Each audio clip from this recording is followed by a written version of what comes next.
Hello students, I am Dr. Atanu Jana, Professor and Head Department of Dairy Technology, Shet MC College of Dairy Science, Anand Agriculture University, Anand, Gujarat.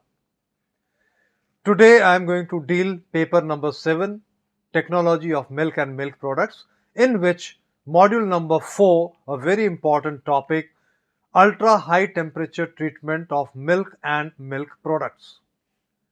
As the name ultra indicates, it's a high temperature pasteurization, and I would say rather it performs sterilization too, wherein the temperature kept is around 135 to 150 degrees centigrade. However, the time residence of heating is reduced to fraction of a second or 1 to 2 seconds only. You are very well aware of the objective of milk pasteurization, that is not only to make milk safe for human consumption by killing 100% of the pathogens, but also to extend the shelf life when stored under refrigeration. Unlike such pasteurization treatment, ultra high temperature treatment aims at preserving the nutritive value of milk, the same freshness of milk. Even when you are taking a stored product, you will be enjoying the same fresh milk, say after a span of 3 or 4 months. It will be killing all types of bacteria. There are two types of bacteria. One is a vegetative and second is a spore forming bacteria. Out of these two kinds of bacteria, the spore formers are the one which are heat resistant. That is, you need to treat the milk to a higher time temperature combination in order to kill them. If there are any survivors, including the spore formers, given a favorable condition, they can multiply, grow in the stored product and spoil the same. You know the shelf life of pasteurized milk, that is by HTST, high temperature short time pasteurization. Commercially, whatever is available, maybe Amul or any other brand, it will be of 2 days shelf life, that is 48 hours when stored at 4 degrees centigrade and below. Unlike that, UHT milk when packaged aseptically in a pack, namely Tetra Pak, they can be stored for more than 3 months or even up to 6 months and beyond. And the best part is you don't have to refrigerate it, you can keep it at ambient temperature, still you are having such extended shelf life. So, such an important topic.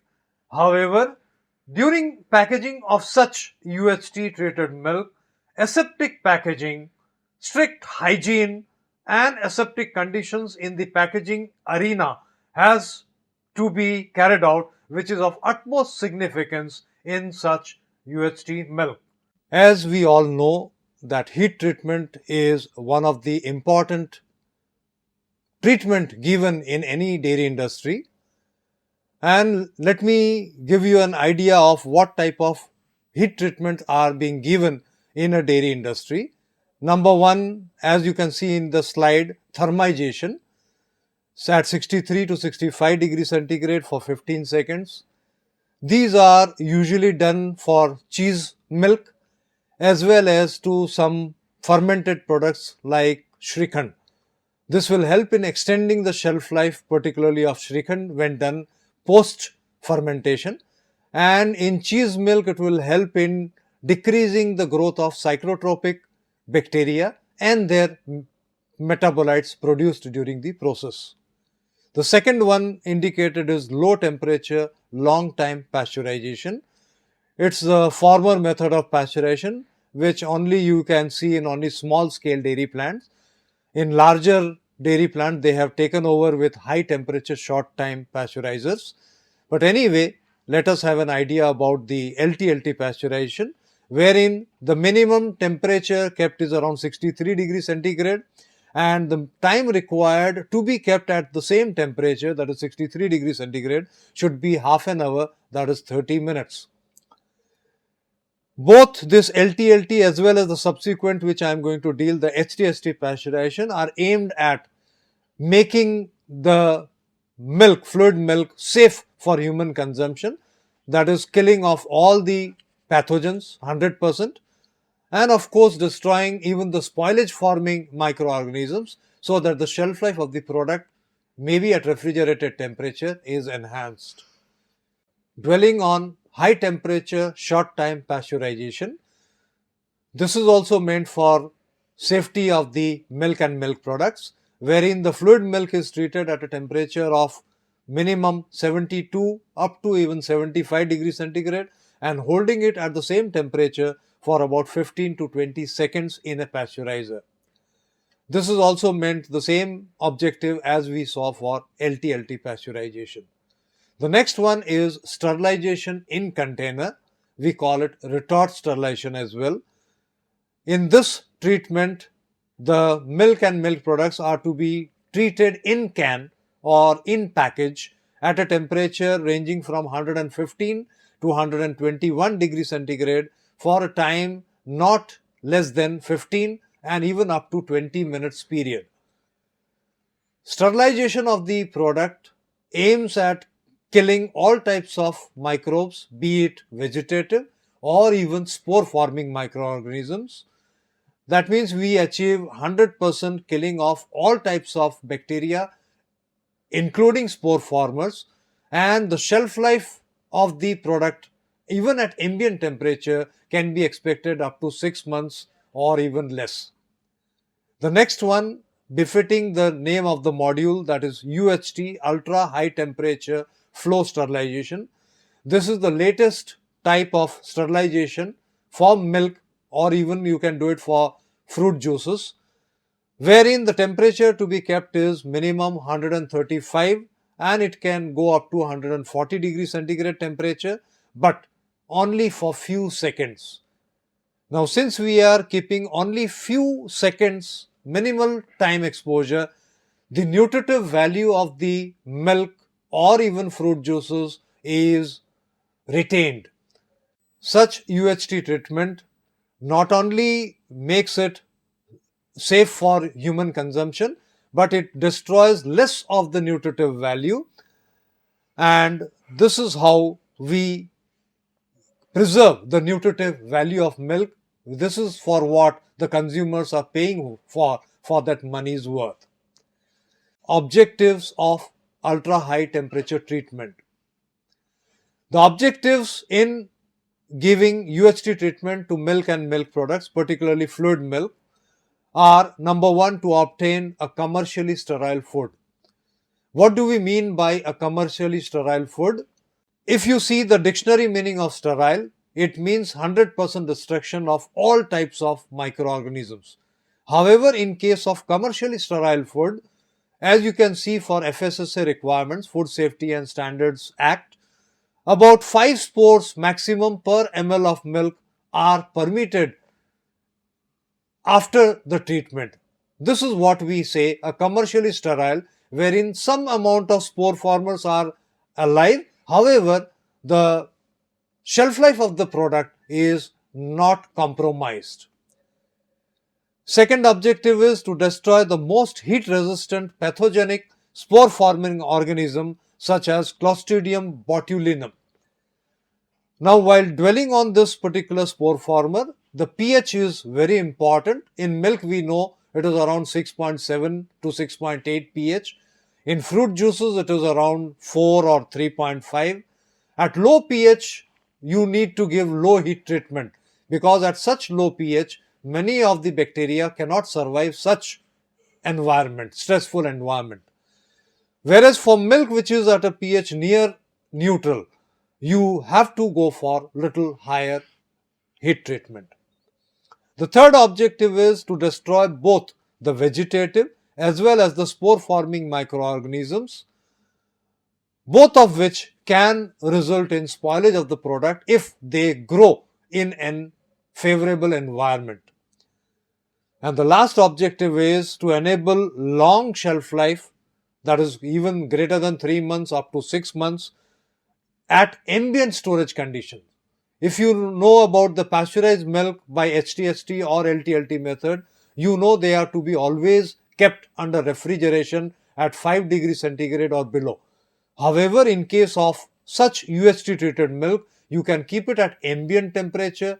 If you go to any mall, maybe in a AC environment, you can keep it at the shelf stable at ambient temperature. People can take that pack, take that home and keep it at room temperature, and you'll be surprised to know that it can stay more than 3 months, even up to 6 months.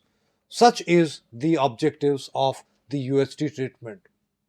The advantages conferred by ultra high temperature treatment to milk. The first one is convenience.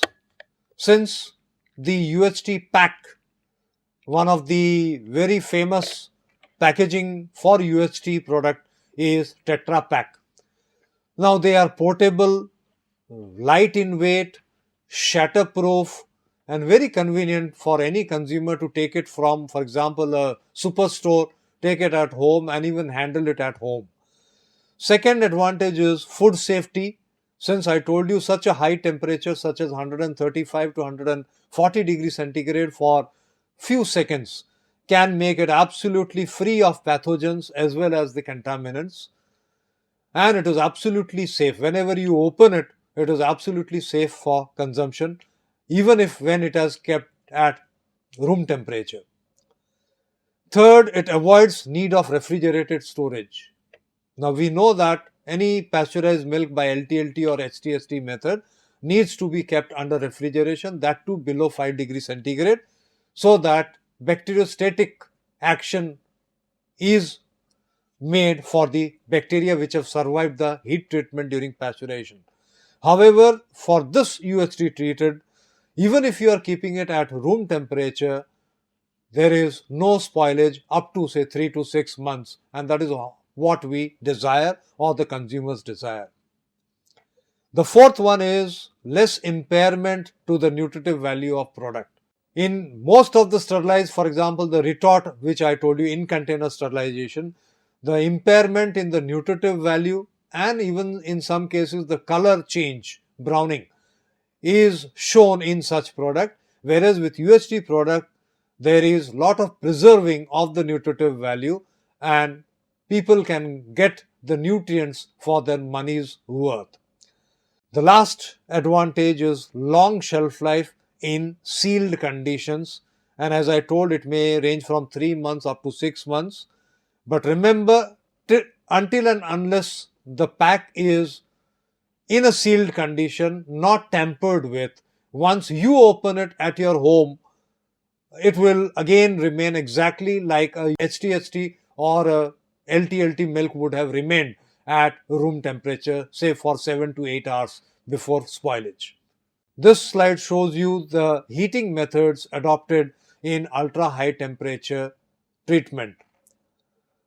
The first category is indirect heating methods. Under this, there are 3 subclasses. Number 1 is the plate heat exchanger. These are exactly similar to the one we use it for HTST plate pasteurizers, and they are indirect as the name has been already given. The second is tubular heat exchanger. Rather, this second type would be more suitable for any viscous product wherein you expect a burn-on tendency or fouling tendency, for example, for pulpy fruit juices. Otherwise, for milk, even the plate heat exchangers will be good enough. However, you can definitely, for example, basundi, which have got more viscosity compared to the milk from which it is made, you can definitely go for using a tubular heat exchanger. The third type is a scrap surface heat exchanger. Again, for milk generally, I won't advocate it, but here something which is viscous, tendency to burn on or fouling will be there, they can go for using a scrap surface heat exchanger. The second category of heating for UHT are direct heating methods. Direct means the milk which is going to be UHT treated and the heating media, that is the steam with which you are going to bring the temperature to 135 or 150 degrees centigrade, both will be coming in contact with each other. For this purpose, 2 types of equipments are used.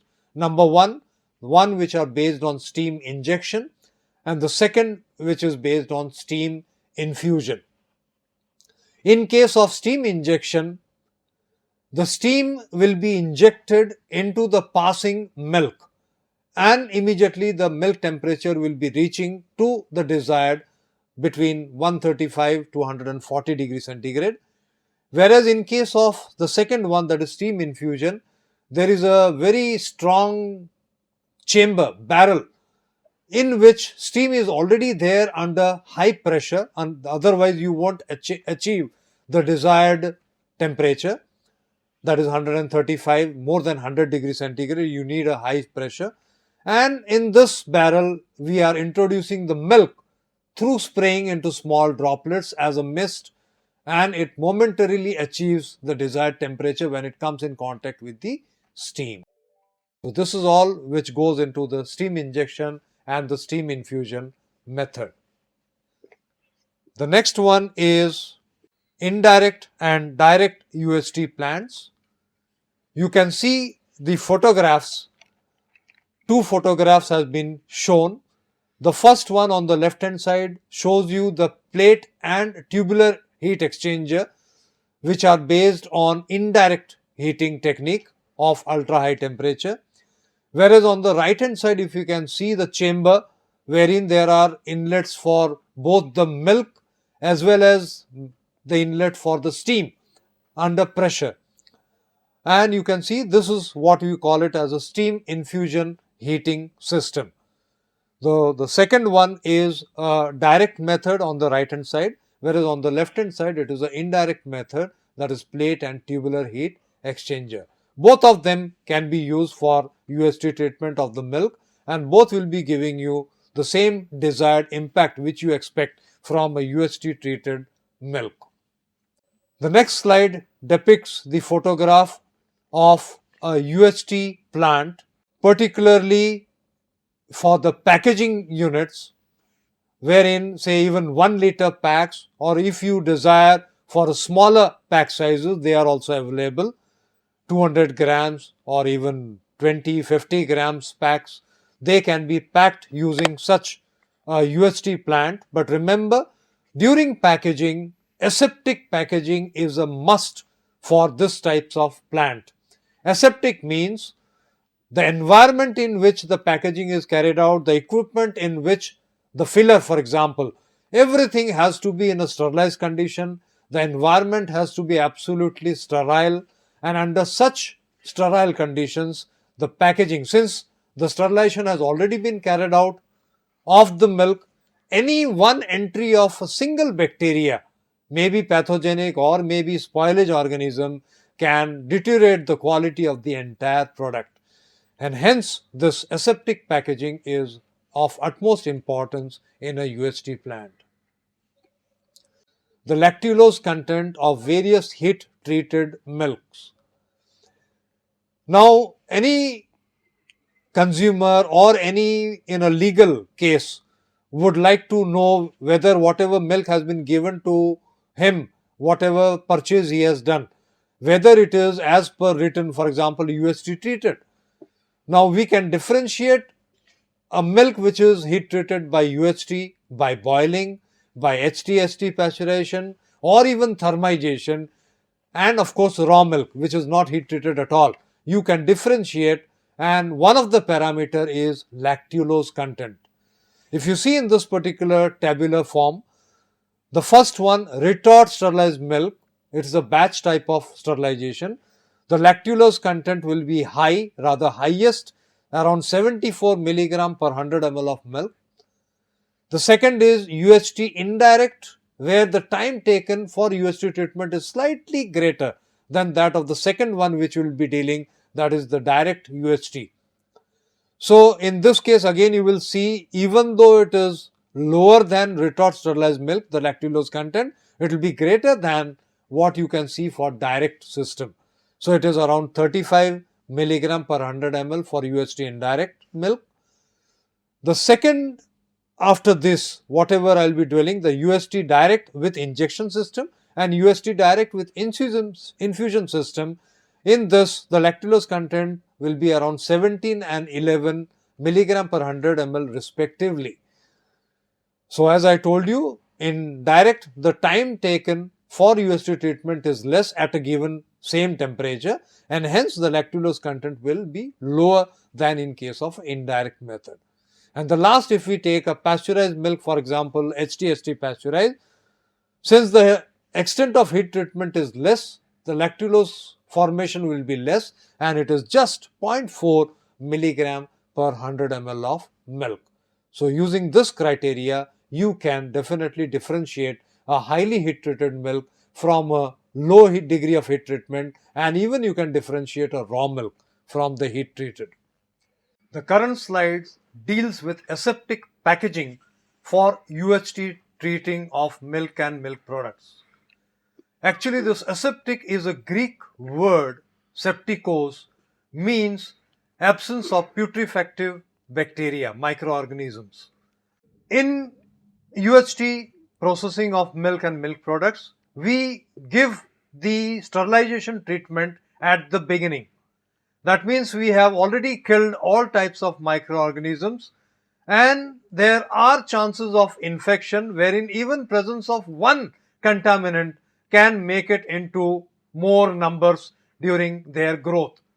That means during the aseptic packaging of the UHT treated product, you need to have an aseptic environment, a sterile environment. That means you need an aseptic environment wherein your environment is absolutely sterile. The package which you are going to use has to be pre-sterilized since your milk is already sterilized. So you need a sterile aseptic pack, you need a sterile environment. Filling in the product package has to be done aseptically, and the last and very important thing is sealing hermetically. Hermetic means it's foolproof, and this is what will prevent any reinfection of the packaged product.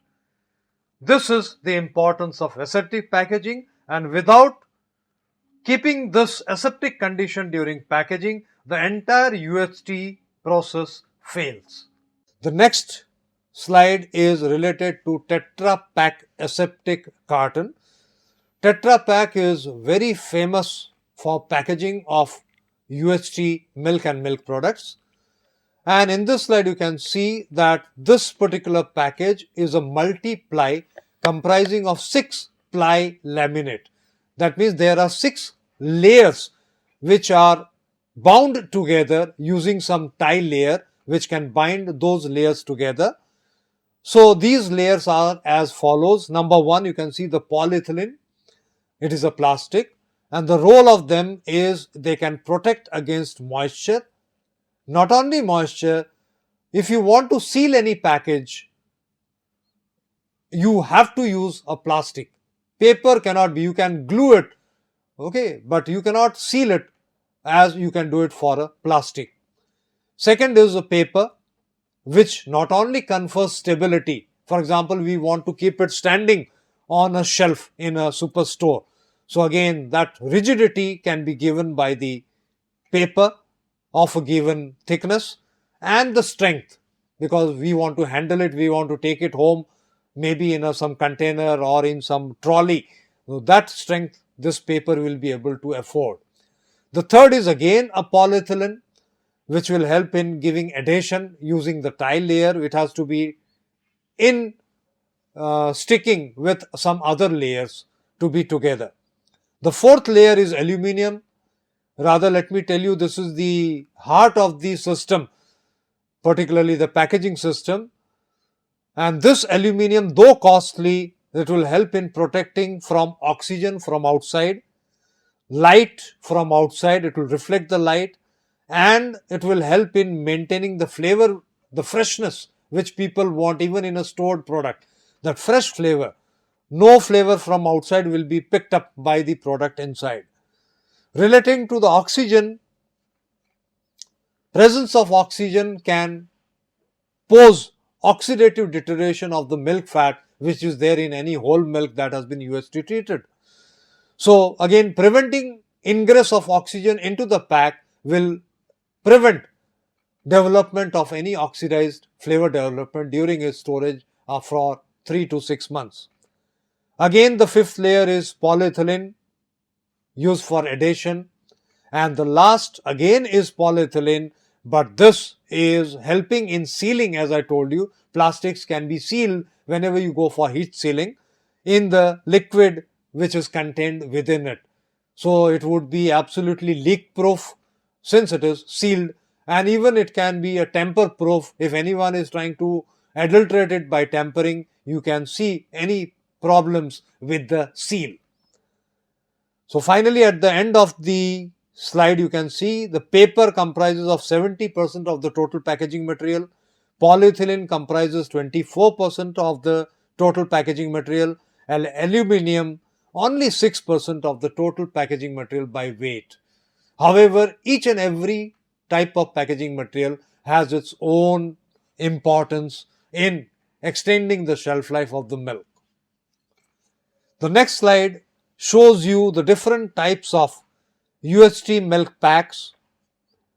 On the left hand side, you can see again with a seal at the top, lid is there which can be opened. On the right hand side, you can see the tetrahedron packs which are most popular in the UHT, and below that you can see snap-on screw capped lids are also there. You can open those caps, and if you want to reuse it within some small time framework, you may again close the same thing if product is there inside. Keep it in the fridge now because you have opened it already, and then you can take it out and drink it at your will. So again, something with a openable lid which can be screw capped once again have also been given for the consumers to enjoy.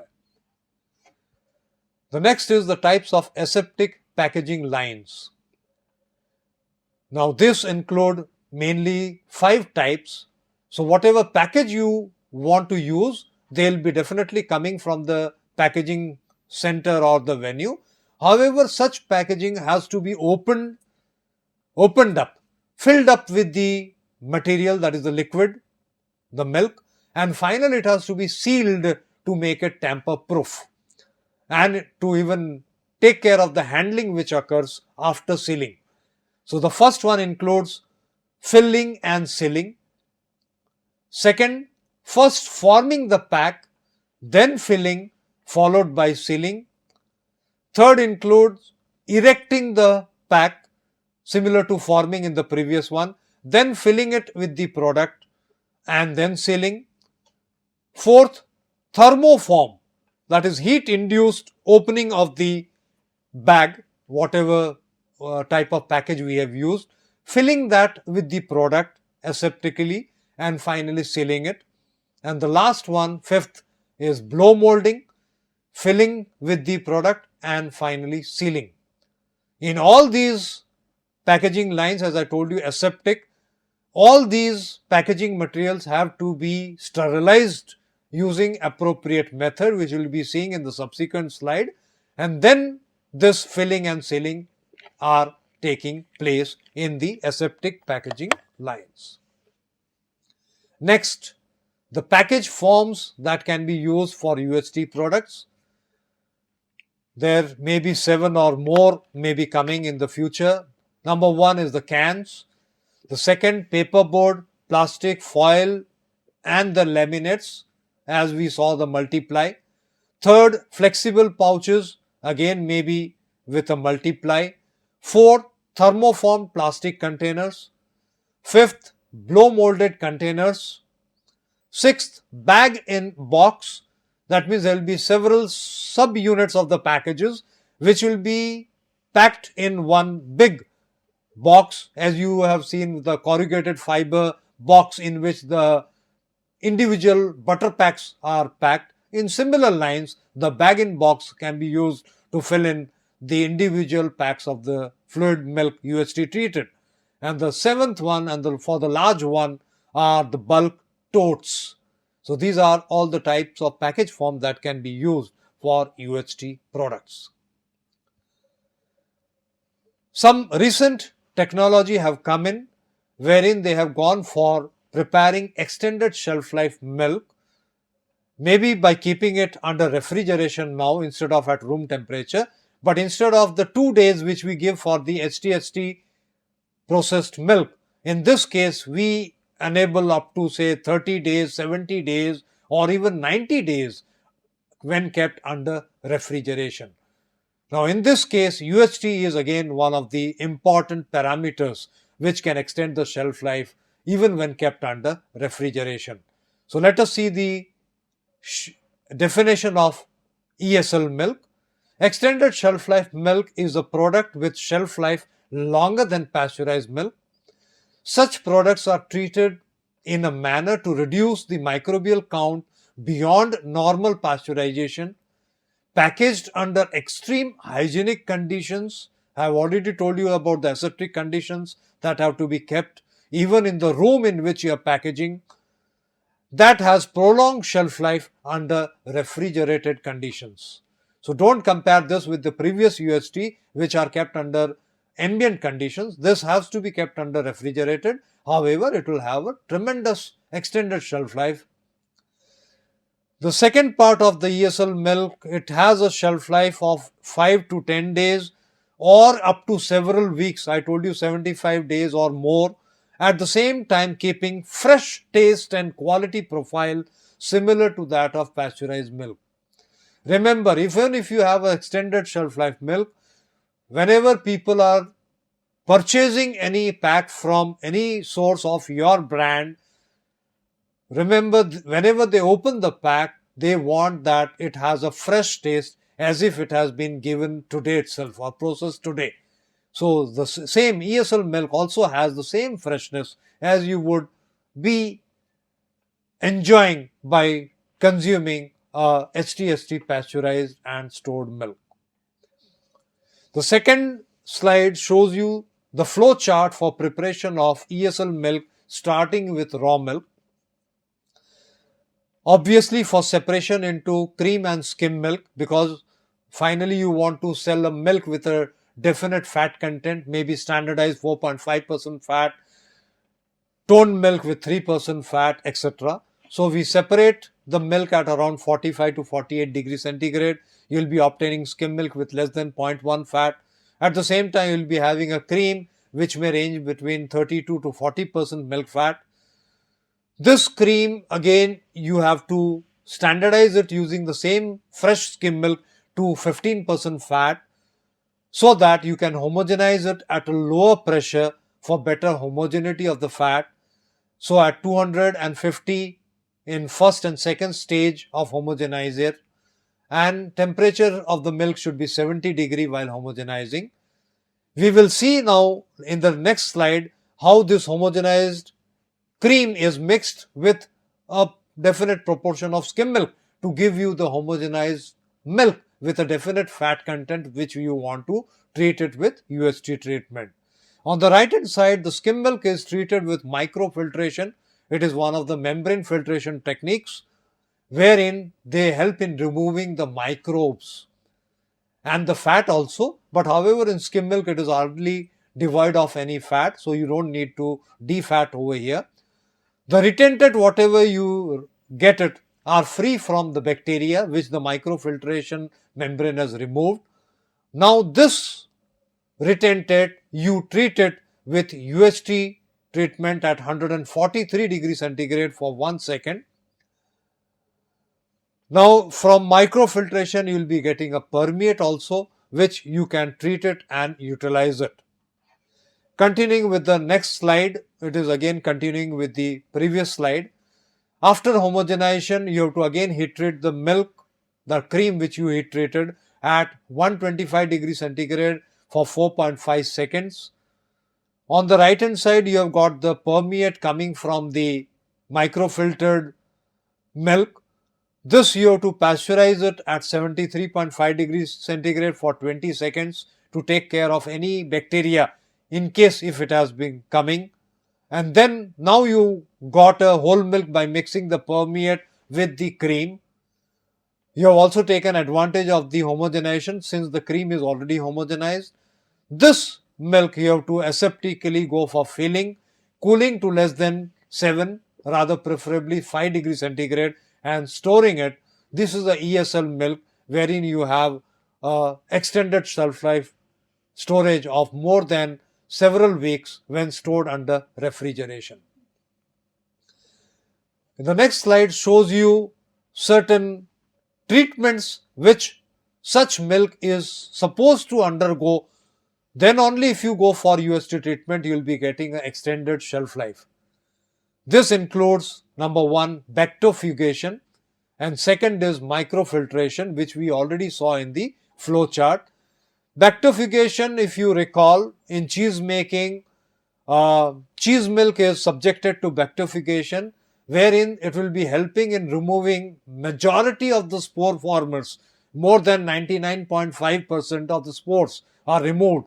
And if spores are removed, you will be able to give a milder UST heat time temperature combination, and you will be getting an extended shelf life of the milk at the same time. Remember, spore formers are the one which are very high heat resistant, and they need to be killed by the UST treatment beyond 100 degrees centigrade. Microfiltration uses ceramic membranes with pore diameter of 0.8 to 1.4 micrometer. The skim milk is subjected to microfiltration, as I showed you in the flow chart earlier, and microfiltration removes the bacterial cells and spores from the milk. The spore count log reduction has been reported to be 1 to 2 log reduction for bacteriofugated milk and greater, that is 3 log reduction for microfiltered milk, whereas for high temperature processed milk, the critical spore formers has to be reduced by more than 8 log cycles to call it sterile. Next slide shows you the shelf life of the heat treated milk. You can see the HTST pasteurized milk stored under refrigeration gives you a shelf life of 3 to 5 days. However, commercially you will see they give a best before of just 2 days, that is 48 hours when stored at 5 degree and below. The second is ESL milk. This, as I told you, has to be stored under refrigeration, but it can have a shelf life ranging from 20 to more than 45 days under refrigeration. And the third category is UHT milk. You can store it at ambient temperature, no refrigeration required, and see the extended life of 3 months up to even 6 months of shelf life. Well, at the end, let us sum up regarding what we learned about UHT milk and milk products. UHT milk processing is one of the latest advances in the food processing arena, wherein it is also beyond milk. It has gone into fruit juices, wines and whatnot for aseptic packaging. The advantage of UHT processed product is number one, the storage under ambient conditions, which in case of regular HTST pasteurized milk, you needed refrigerated condition under 4 degrees centigrade temperature.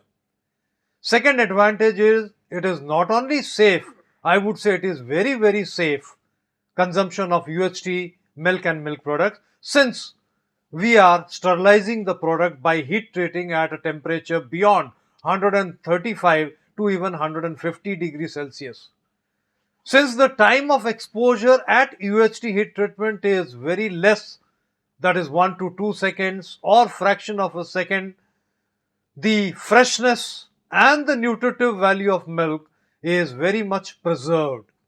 So whenever a consumer opens the pack, maybe even after 3 months, he gets the fresh taste of the milk or any product processed under aseptic condition. However, remember, aseptic packaging is an integral part, which is a very important processing parameter in manufacture of UHT milk and milk products. If you fail to have this aseptic packaging towards the end, the entire UHT process fails. It's not that we don't have any defects in the UHT product during its storage at ambient conditions. Yeah, there are conditions where some defects, for example, oxidized flavor defect in fat containing milk can be one problem. Little gelling, that is increase in the viscosity of the milk upon storage, gelling we call it. This can be a problem, but however, everything can be solved if you look into the raw milk quality and the processing aspect you are meting out to milk and milk products. Thank you.